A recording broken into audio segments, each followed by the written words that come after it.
Good morning. We're just waiting for a few people to get on the call, so we're just going to wait a few minutes. I'll put you guys on hold, so just give us a few minutes.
Well, hello and welcome to today's session. Today we will be discussing protecting the elderly from financial abuse. When it comes to financial exploitation, the unfortunate reality is that the elderly are often targets of scams and other abusive criminal activity. And since financial elder abuse is a crime that is on the rise, we thought it would be important to take this time to have the webinar and help you recognize when this is taking place.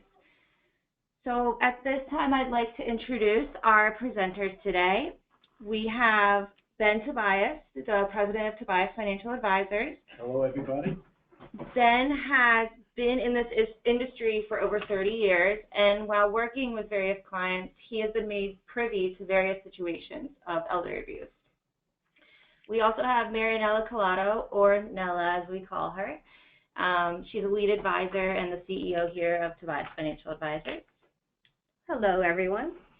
Nella recently attended the Heckerling Institute's conference, and it was highlighted there. A focus was on elder law and the legal, ethical, and practical issues involved in the financial exploitation of seniors. And our guest speaker this afternoon is attorney Aaron Millman. Aaron's on the phone. Hi, how are you doing? Aaron is an attorney at Redgrave and Rosenthal, and he also serves as the chair of the Elder Law and Life Care Planning Group. Just a little housekeeping for this afternoon. Our presentation slides will be available after the webinar. If you are interested in getting a copy of them, please contact Peggy at our office. You can either email her at peggy@tobiasfinancial.com or call the office to request a copy at 954-424-1660. And I also want to remind all of you on the conference line today to please mute your phone, and should you receive another call, not to please place us on hold, because then we will be hearing call music. If you have hold music.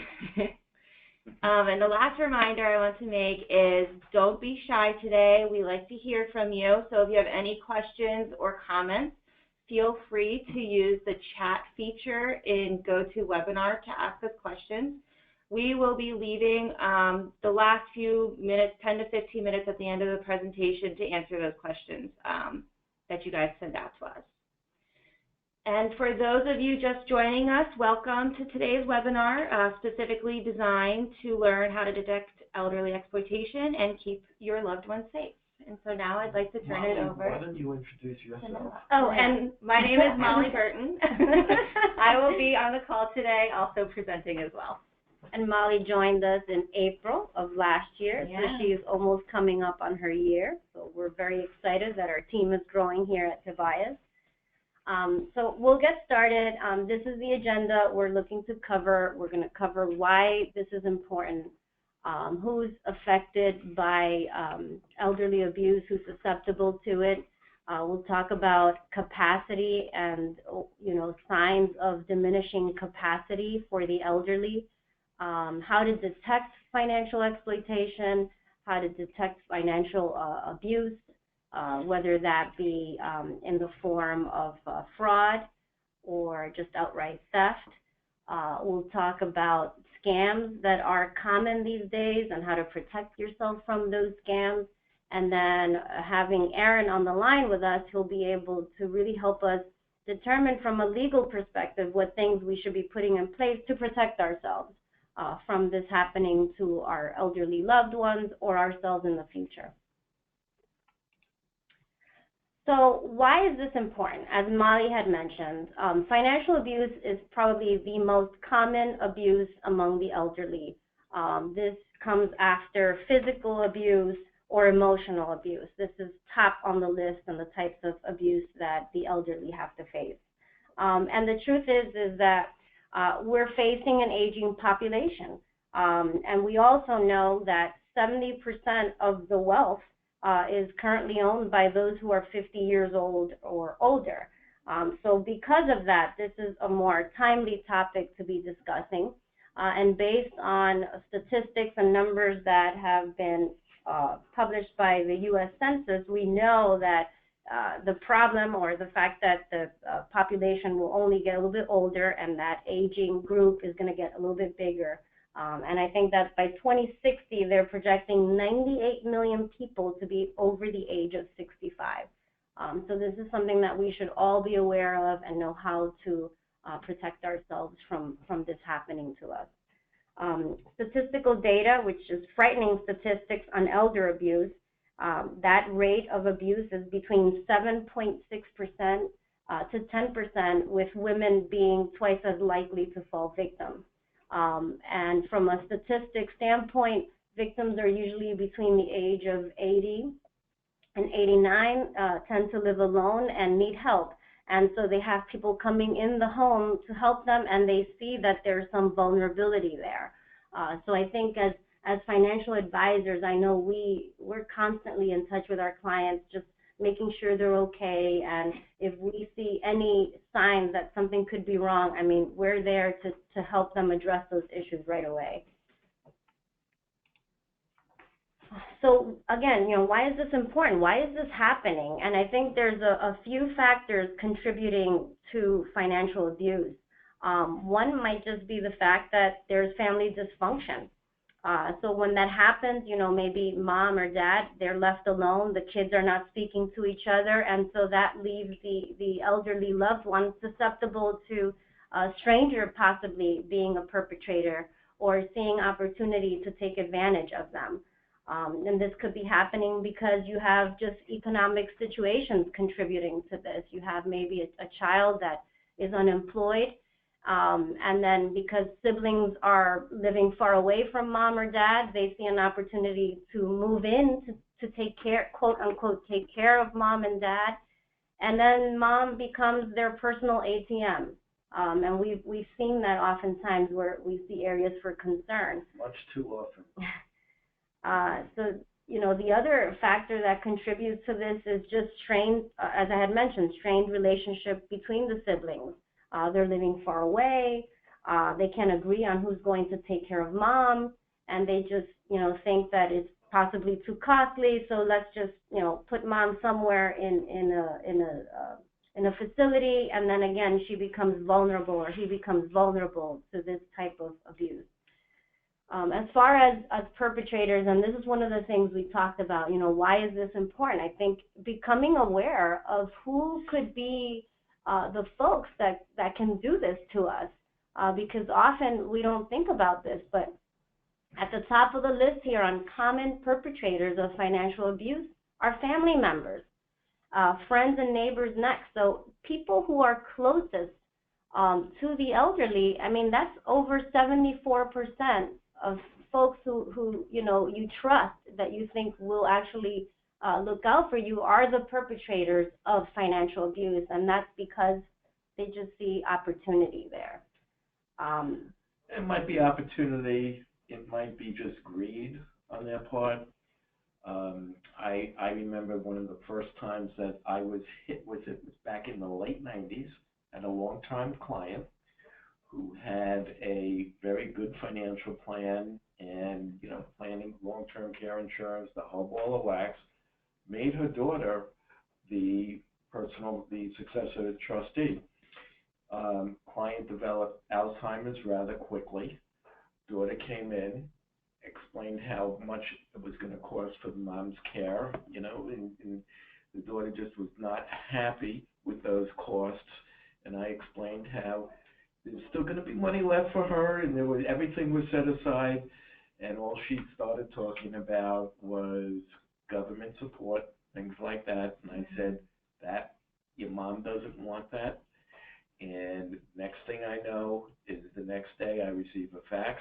I'm fired off the account. So don't know what happened, but even picking close family members as your successor trustees and your guardians, got to be careful. Right. And Aaron's going to touch on that a little bit more, and the fact that who you pick as that person who you're going to trust to look out for your best interest is probably the most important decision you'll ever make. And then as far as statistics on perpetrators of fraud, this is different. This is, someone seeing opportunity that's really not in your circle, but seeing that, maybe you're alone, maybe nobody visits, it's maybe someone who's a home care aide, or someone, I think we had a client who was basically a charitable organization, and the representative saw an opportunity with this elderly person to just, be there and visit all the time, and then finally convinced the elderly person to leave more than half of their wealth to the charitable organization. So it's just being aware of who is next to you that has the ability or could be attempting to either do financial abuse or fraud. So on the fraud side, I think one thing I'll mention is that, and this is something I tell my parents all the time, is do not sign anything. Do not sign anything without consulting with your attorney, your financial advisor. And for my mother in particular, I tell her, you have an out, you have an excuse. I don't care who's putting a document in front of you. You tell that person, I have to speak with my daughter. And this way, they know that there's someone who's looking out for them. And in our case, for our clients, they can say, make us the bad guy. I have to speak with my financial advisor before I do anything. And so this is an excuse to get out of that uncomfortable situation. So on capacity, this is something that's something very difficult as financial advisors and estate planning attorneys, and Aaron, you can probably talk to it a little bit, but how important is capacity in determining what this person can or can't be doing as far as legal documents and just being susceptible overall to financial exploitation? Well, capacity is incredibly important, and as attorneys, we have a role to assess a client's capacity at any time they are signing documents or paperwork, and we want to make sure that they do and prepare and sign their paperwork when they do have capacity, because as it'll get to in the next slide, we're seeing a lot more, we're living in an age where there's a lot more cognitive impairment, and people are living longer, and their capacity can be impaired. And specifically, the issues with capacity surround that there are different thresholds for capacity. The capacity to sign a power of attorney or a healthcare surrogacy designation is under what's called the capacity to contract. So we have to ensure that someone essentially understands what they're doing at the time they're doing it, versus a will or signing a trust, which has a much larger threshold for capacity. And in addition to, on the financial side, I know that the capacity for signing, say, changing a beneficiary designation or for someone is also a contractual capacity level, which has a lower threshold, and it's just very important to always be cognizant of this for our clients. But I think on this point, it's also just looking for the signs that maybe mom or dad, maybe they're not thinking straight, or just something is a little bit off. And I think there was one case in particular they had discussed, and it was someone who comes in and out of capacity. So maybe if we're seeing that this is a problem, maybe in the morning, mom or dad, they're more attentive, and it's really them. They're aware of what they're saying and what they want to do. Whereas maybe in the afternoon, they're tired, they kind of come in and out. So kind of figuring out when is the best time to speak to mom or dad, or kind of get a sense of what's going on. And I think, Ben, firsthand, this is something that you're experiencing. Yeah, I'm actually experiencing that right now with my mom. She has various dementia-type issues, and at times we could have a conversation and you would think that there is nothing wrong with her. And at other times, it's no clue. And it's a scary situation, but if she were out and able to speak with somebody, let's say walk inside of a bank or do something along those lines, she would have the ability to convince somebody that she's just fine and get into a lot of trouble. So it's a real problem. It's close at home. It hurts. It's just something that you have to deal with. And so we thought it would be appropriate to maybe cover some of the signs of Alzheimer's, which is probably one of the leading contributors to lacking capacity. So maybe knowing some of the warning signs that maybe Alzheimer's might be coming up in that person's life, maybe changes in memory, forgetting recently learned information, dates, anniversaries, birthdays. One thing that we look for is the person asking the same question over and over. And we've had some clients where they come in, they ask a question, and they repeat the same question, and sometimes we wonder, or we'll touch base with maybe a husband or the attorney and say, does this seem like so-and-so is showing some signs of diminished capacity in some of the questions they're asking and forgetting things. They have a challenge keeping track of bills. Maybe we're seeing they paid the same bill twice. They don't know what they paid, didn't pay. And this is the bills are really actually a good warning sign. If you have a loved one that you're visiting every now and again, and if you could get to see their mail and little things like that, you might find overdue bills coming in, and that's one of the first things that goes. Right. They lose control of their finances that way. They have difficulty doing things that were familiar to them, just driving to a place they were used to driving all the time, and maybe they can't find it anymore. So difficulty with familiar tasks at home or work, confusion with time and place, maybe seasons, not knowing what year it is, trouble reading. That's a sign too, if they're just having trouble comprehending what they're reading. They have difficulty keeping up a conversation is something that we look for. Maybe losing a train of thought. I mean, that's not a good one, because maybe I could be deemed to developing Alzheimer's. Well, no, I never remember what I'm saying. But, if it happens more frequently than normal, then maybe that would be something to look for. Misplacing things, just randomly losing things, and you find that more and more they're saying, I can't find this, I can't find this. These are just some of the signs and things that, as advisors, I know we're paying close attention to these things. And Aaron, I don't know if it's the same for you, kind of just paying attention to these signs. Oh, absolutely. I mean, and all of these signs lead to, potential for undue influence by a family member, all the exploitation issues we discussed. It's always very important to kind of get the client alone and ensure they understand what decisions they are making. Good. And then, we're going to start jumping into what is financial exploitation, and just hold on, we'll go into this next slide right here. So what is financial exploitation? It's basically someone taking advantage of the situation for their own personal gain. And this, again, as we had mentioned, comes in two forms, just financial abuse or just outright fraud. So with financial exploitation, that can vary from just outright theft, stealing of cash, stealing mail, maybe with checks to be cashed and cashing it from that person. It could be Social Security checks, although these days most people are getting their Social Security via direct deposit.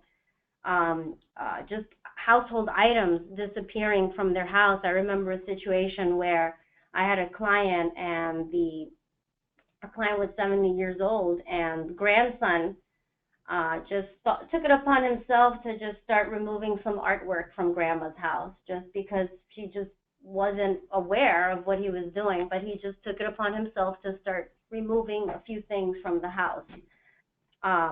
Fraud, and this is really just someone who might have access to, let's say, a person's checkbook and just writing checks, fraudulent checks, maybe forging signatures. Identity theft is one, and this one, and we'll talk about this a little bit more in the slide that Molly's going to cover. But this, we have to be careful with social media. What things are we putting on Facebook that someone can use to steal our identity? I mean, that's a big one. So this one, people using your personal information to open credit cards. Extortion is taking money by force or threat, making the elderly person feel that if they don't pay X, they'll be in danger, or their family member will be in danger. One of our more astute clients recently got a phone call, and the phone call was a fraudster saying that his grandson was in jail and needed money right away to get out, and his grandson was embarrassed and didn't want his parents to find out about it. And the caller knew a lot about the grandson, most likely taken from social media and that kind of thing. Our client listened to this, and he said, "I don't know why you're calling me. You should be calling his parents." So that was good. But that type of a fraud is going on more and more, and it is getting to be successful quite often. Here's a good one. I mean, we touched upon it a little bit, Aaron. This was just the misuse of power of attorney, really abusing that power. I don't know if there's maybe an example that you can add to that particular point, something you've seen.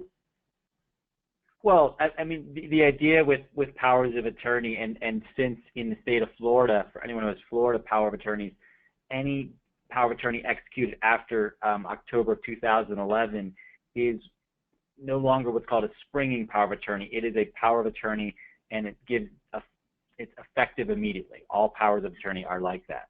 So that gives an individual the power to go in and access another's account. And the reason a power of attorney is usually given is to help out that individual if they're unable to make financial decisions, pay bills, or do anything else contractually on behalf of the other. So if they go in there, they can go to a bank and they can take out money because they are the power of attorney. But it's overseeing that and ensuring that they're not doing something not in the best interest of the principal who gave them that power is what's critical, and not giving it to someone who's going to use it for their own good and say, I need some money for this and that, and things that aren't in the individual who made the powers of attorney best interest. Right. And another one that's on here, I mean, breach of fiduciary duty. This is a big one. I mean, how many people do the elderly interact with that should be acting in a fiduciary capacity? And a lot of people abuse that power. And that could be anything from recommending an investment vehicle that's just outright inappropriate for the elderly. I mean, we had that new client that came in, and they were sold all these annuities that they were locked in, and they needed the funds to start living on during retirement. So that's also an example of exploiting the elderly, because they're recommending something that's just outright inappropriate. And the last one here is just denying the elderly person access to their own funds to live on, and that's really it. So these are just if I could jump in on that, Nella, I think this goes back to Ben's point and client, and something we see a lot also is sometimes people will come in, or the children of the parent will come in, and they'll say, coming to me as an elder law attorney on that side, and they'll say, well, what we want to do is we want to protect all of mom's assets, and then we're going to move them out of her name, and then we're going to put her in a nursing home. And to me, again, if the elder has capacity or can, discuss the situation, anything about their wishes, this is not the proper way to go about that situation, and that is potentially exploitation, because they're essentially saying, I'm going to use my power of attorney to take the money from my parent. And in any case such as that, we always want to meet with the elder to talk to them and not to the child, unless the elder lacks the capacity and has appointed that child. And then we still have to decide if that's in their best interest, because we see a lot of people coming to us for that. That's an excellent point. I mean, there was a case very similar to that where one daughter took mom to the attorney, requested the same thing, wanting to change all the beneficiary designations from, three siblings to just her. And the attorney, took all the notes and said, okay, and took the opportunity to call mom later on after the daughter had left and speak with her alone, and the mom said, no, that's not what I want to do. I don't want to do that. And so that's why it's important to go that extra step and really know who your client is. Okay, next slide is the other signs of financial exploitation. So we talked about the types, and we don't have to go through each one, but these are some signs in terms of someone just taking advantage of the elderly. We had talked about inconsistent withdrawals. If all of a sudden, we know our client, is comfortable living with $5,000 a month, whatever that dollar amount is, all of a sudden requests are coming in that mom needs $10,000 or $15,000 or $20,000. Something's not right. Something's a little bit off, and so that's worth questioning to see what's going on. And as far as us looking out for our parents or our loved ones, reviewing bank statements and seeing what bills are being paid, how much is being paid.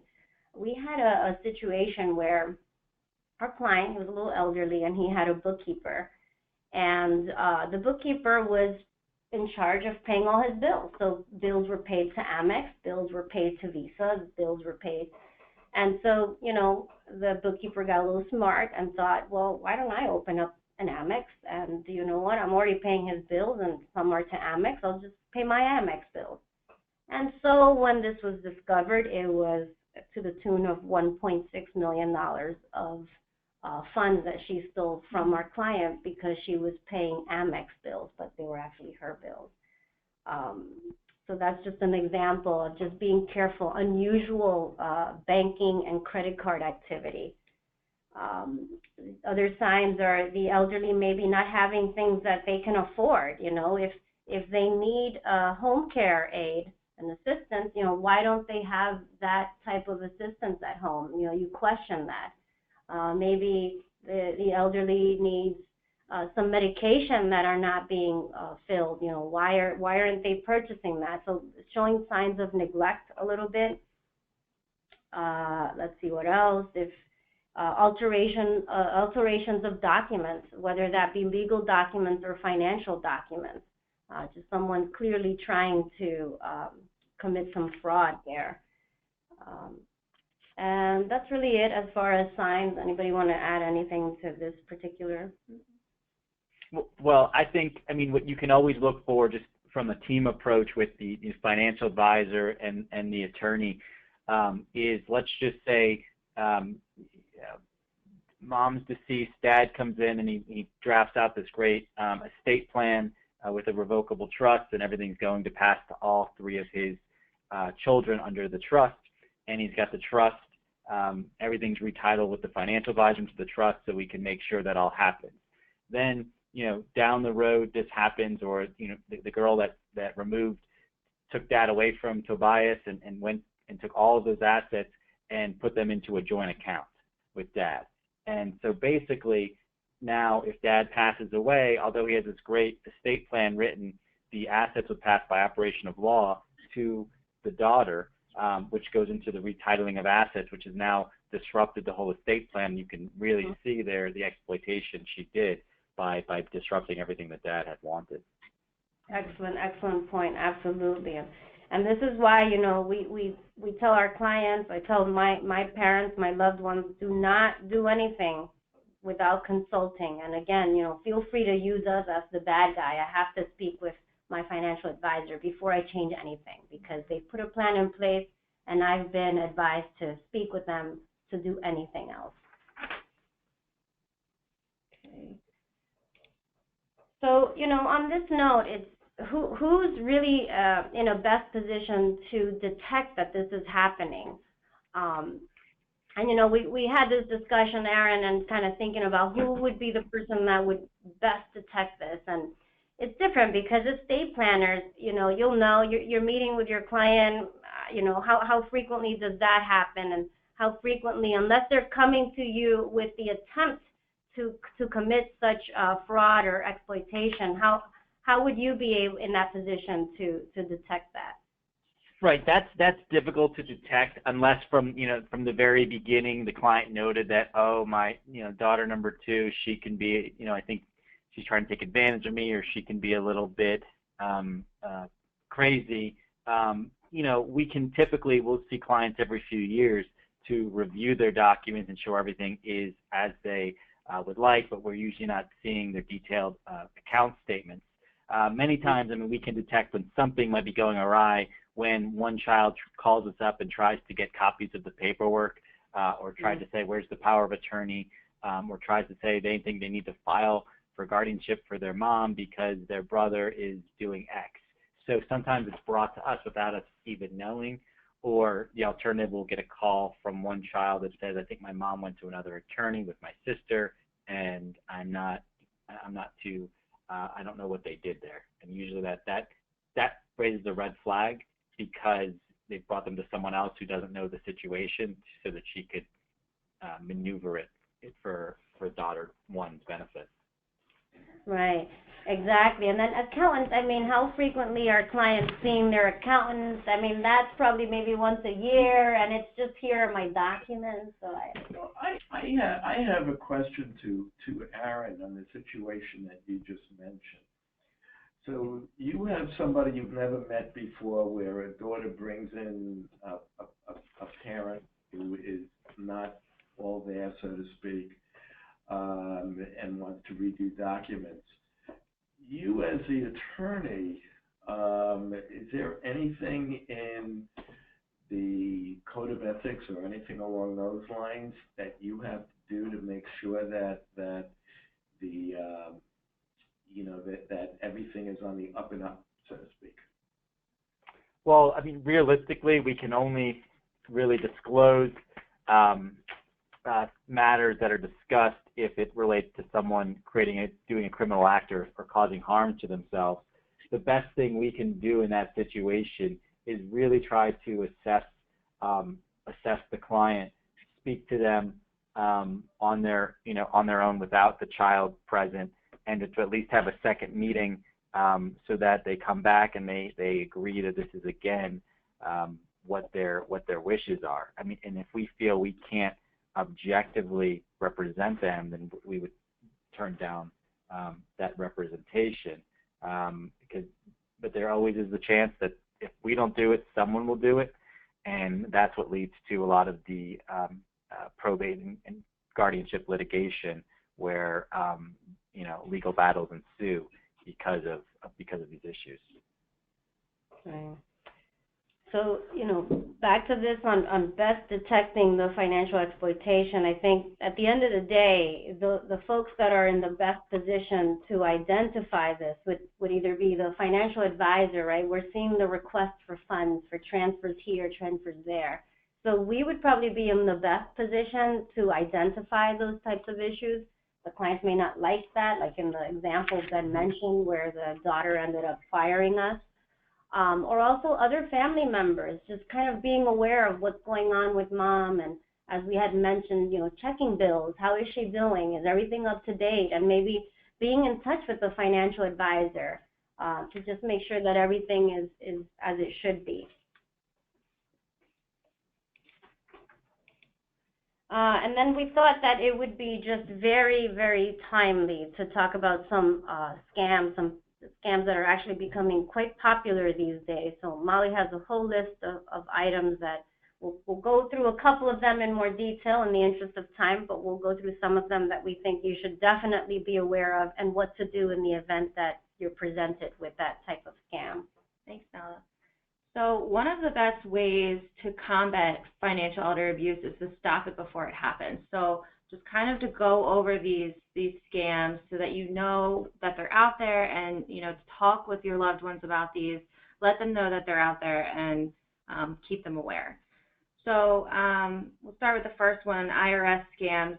This is where seniors are either called on the phone or emailed, and they're told that the victim owes money or is to receive a large refund from the IRS. And they need to give up some information in order to receive this refund. So something that's important to know is that the IRS will never call or email you. They will only send you a letter. Some scammers are even, coming up with numbers that come up on the caller ID that say IRS. So it seems like it's legit. The email might seem like it's legitimate, but it's not. Another example is Medicare and health insurance scams. So perpetrators may pose as a Medicare representative to try to have older people give over their personal information. Sometimes it's just over the phone, or sometimes they're even setting up these bogus makeshift mobile clinics, and elderly people are coming in to get medical care, and then these people are sending the personal information to Medicare and actually pocketing the money as these fake clinics. Telemarketing and phone scams. I mean, this is probably the most common that we've heard of. It's when someone calls using a fake ploy to try to prey on older people. And these older people are, as a group, they make twice as many purchases over the phone than the national average. So for someone to call them and ask them to send money over the phone, that's not as much of a warning sign to them as it would be for us.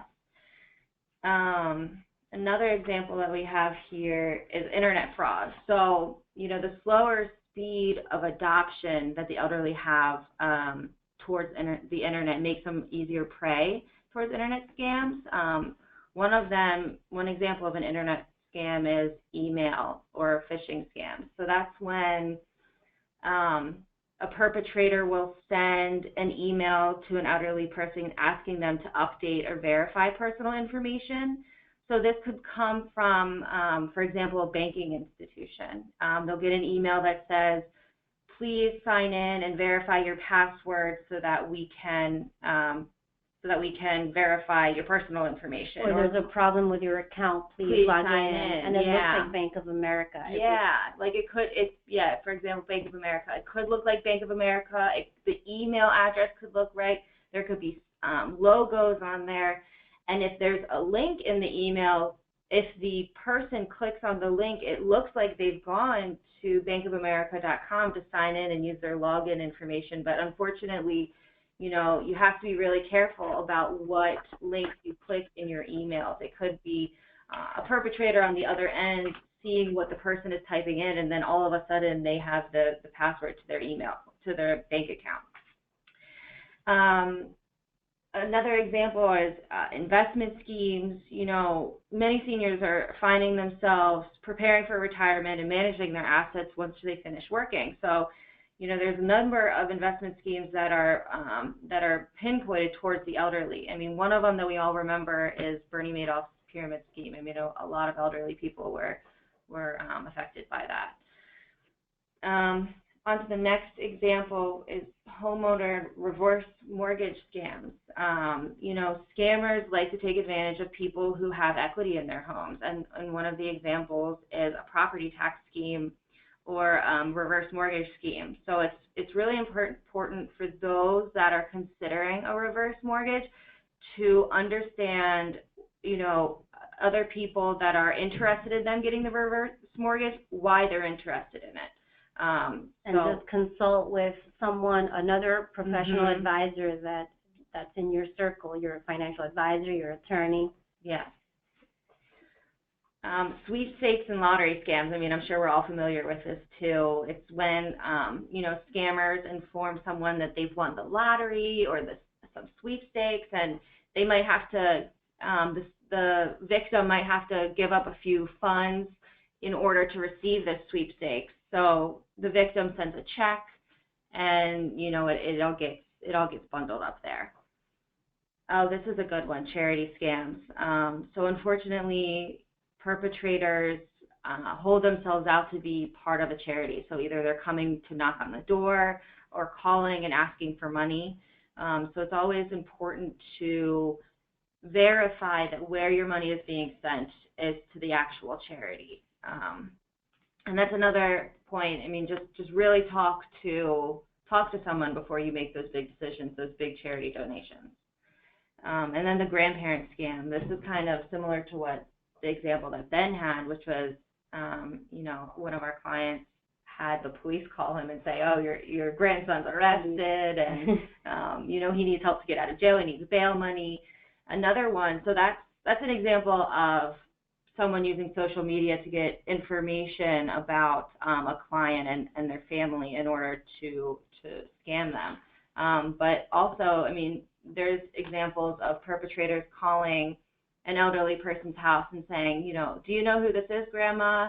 And the grandma says the name of one of her grandsons or granddaughters, and then the scammer automatically has an identity and can ask, I need this money. Don't tell Mom. I'm really embarrassed, but I made this mistake and I need this money. So these are just a few examples of common scams, and it's just really important to discuss these with your loved ones before the situations present themselves.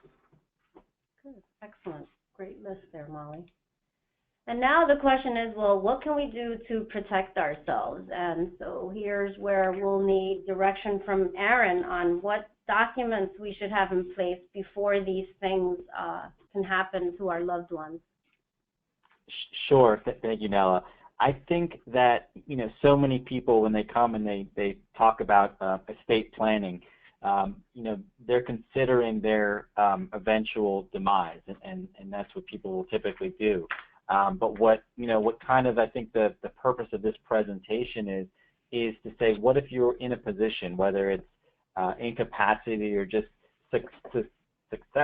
susceptible, to financial exploitation or abuse, or just in that position, and how do we, plan for that? So, the two most commonly used documents in that arena, a healthcare directive, which allows an individual to make healthcare decisions on behalf of yourself, because there actually there's no right under the law that just gives a family member the right to make healthcare decisions on your behalf. So having the ability to nominate someone to make that decision for you, should you be unable or unwilling to do so, is really critical in this day and age. In addition, we've been talking about power of attorney a lot, and power of attorney has many realms to it. First off, someone can act for you financially, make decisions financially for you if you're unable to. It does take effect immediately, but you're not giving up any rights by creating this document. And many times in the elder law field, when we're having to deal with items on behalf of a client, we want to make sure that the power of attorney is very comprehensive, that it includes all necessary powers to act on behalf of the other individual, because many institutions nowadays aren't accepting what used to be a 1 or 2 page power of attorney, which is a general grant. It says my agent can do anything I can do. Now you really need to be comprehensive. There's specific spots for estate planning purposes. The power of attorney we give to most clients is about 30 pages long, and it's incredibly comprehensive for them. And the other benefit of a power of attorney is there's often a way to remove someone as a fiduciary. And what I mean by that is let's just say you're the power of attorney for your father, but he's still accessing his checking account, and you're worried because you think he's going to write checks to his aide for gifts, for Christmas gifts, because he thinks she deserves a $30,000 Christmas bonus every year. You actually have the power under that. If you need to say that dad can't make financial decisions anymore, you can actually then remove him from the account, and you take over, so long as you're acting in what you feel is the best interest of him. And then we just get into living trust or revocable trust planning. And many people utilize living trust in Florida. The main purpose, they'll say, is because we want to avoid probate. Probate is the process where the court proves the will, and it can take typically a year to 18 months to complete everything in Florida if you don't have a trust. Another benefit of a living trust, though, is if you have your assets titled in that living trust, say with Tobias Financial, the living trust is going to provide a mechanism that if the trustee is incapacitated, that a successor trustee who you named can take over and actually right away begin acting, review what's gone on under the account, and act in the best interest of that individual. So no matter what, my first comment when I get a phone call is there a power of attorney and healthcare directive in place, because that's the most important. And then let's talk about the estate planning goals of an individual. And this kind of jumps on to the next slide, but the whole reason you do all of this planning is to avoid a court-ordered guardianship in Florida. And that's the case where if you don't have the capacity anymore to create a power of attorney, a healthcare document, or a trust, the court will come in and they will actually remove your rights and they will give it to someone else, whether that's a family member or a professional person who's going to begin acting for you. Well, the negative to that is you're subjected to the court system the rest of your life, and it's expensive, and someone else might be in charge of making those decisions for you and not someone who you appointed. Guardianship is also used as a venue if it's ever needed, if you feel someone is taking advantage of someone, they don't have the documents in place, and you file to say, stop everything, we need to get the situation rectified, so-and-so is exploiting or taking money, and we need to deal with this. But you can deal with it a lot smoother and a lot cleaner and a lot more efficiently by getting your documents in place beforehand. Excellent point, Aaron. Yeah, and that's something we encourage all our clients to do now. While there is capacity, they know what they want, so get those documents in place so it's not somebody else making that decision for you. And then, of course, if you suspect that there is abuse of an elderly, there is this hotline that you can call and report it. I don't know, Ben, in your case, that incident with that client wasn't reported. Well, that wasn't reported. I actually spoke in that situation to a number of different attorneys that I knew, and I was advised that I really had to keep my mouth shut because of the privacy laws, and that I could be subject to a lawsuit if I were to report her or say anything. Great. So that really concludes our session. We have a couple of questions here from the attendees on the call. So Molly, you want to read the first one? So this one reads, what would you do if you realized your client has diminished capacity? You can answer that now. Yeah, and that's an excellent question because we take that very seriously here, and one of the things we have our clients sign when we first establish that relationship is an agreement whereby if we get a call and we suspect that, the request is a little bit off or not like our client, we have the authority that they gave us to call someone else to just check on that request. If we're suspecting that something's wrong, we have a name on file. That could be the husband, that could be a child, where they're giving us that authority up front to call and just check if mom or dad, if they're okay. You got another question there? In the case of, the IRS scam, you know, if the IRS is calling you, how do you know that it's not the IRS? So as you had mentioned, Molly, you know, the IRS doesn't call anyone. So if you're getting a call like that, just be sure to call your financial advisor, call your CPA right away. But you know for sure that you're not going to get a call from the IRS threatening you that they're going to place a lien on your property and you have to pay X dollars right away. And I think a lot of elderly folks fall victim to that. So that's something that you should absolutely know off the bat, that if you get a call like that, you should ignore it. And another question we had is, so the power of attorney in Florida is effective immediately. What does that mean? Aaron, can you give a little bit of information about that? Sure. So it used to be, before 2011, you could create something called a springing power, which said that if I am becoming incapacitated, so-and-so can take over as my power of attorney. Well, incapacity, as we've kind of touched on, is a very subjective determination. Heck, there's some doctors in this state who don't even want to go down the route to say that person is incapacitated, meaning they can't manage their own financial affairs. So it used to be that we needed medical evidence to then get that power of attorney, that person appointed, which the state thought was too big of a gray area. So what happens is, if I appoint a power of attorney now, the only way I can do that is that that individual is effectively can act on my behalf. So if they have a copy of the power of attorney document, they could take that to a bank, a financial advisor, wherever, and say, I'm so-and-so's power of attorney. Please add me to this account, and they can go on from there. Versus before, they couldn't do that. So you have to be very careful who you choose and who gets a copy of that document. So sometimes we'll suggest to clients that if they want, we'll hold the document technically in escrow for them here, and we're not going to give it to their power of attorney unless they can provide us with evidence at the time that the person is incapacitated or unable to manage their own affairs, and therefore they need to get a copy so they can start and begin acting on their behalf. And that's also a good way to test it, right? To test that power of attorney's, use of that power, right? And first of all, you're not going to pick someone who you can't trust now. And I think this was the point that we had talked about, is choosing someone who you can trust now while you're, fully capable of handling your own affairs, because when it matters the most, you want to make sure this person's going to do what's best for you.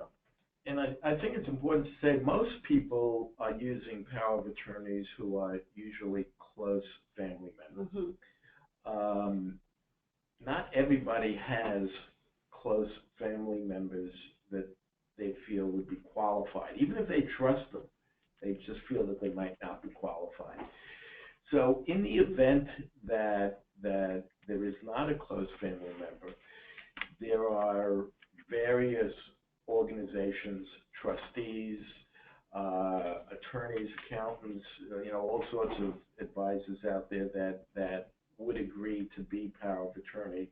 It would usually cost a fee, where a family member usually will not charge a fee. But sometimes it may make sense to go out and hire a corporate trustee or somebody of that nature to be your power of attorney as well as successor trustee when there isn't anybody else. That's a great point. And to Ben's note on that, sometimes also what comes up is the client lives down here, but they've got their children up north who have their own busy lives. They've got 3 kids each. They're in school. They can't, and they work full-time jobs, and they can't just drop everything if a parent needs oversight, that assistance, and someone to kind of take control of their lives. So sometimes the professional power of attorney or trustee can work. It all depends on the family dynamic and situation.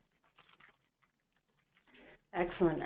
So I think that basically concludes our session. Aaron, thank you so much for all that input and all that insight. That's definitely important and relevant for our clients. If anyone has any follow-up questions, they can feel free to reach out to us. We'd be happy to discuss the issues we discussed today in more detail, and if we can help you or your loved ones, that's what we're here for. Anybody have any? No, that's all. Thank you all for participating. Excellent. Have a great afternoon, everyone. Bye-bye.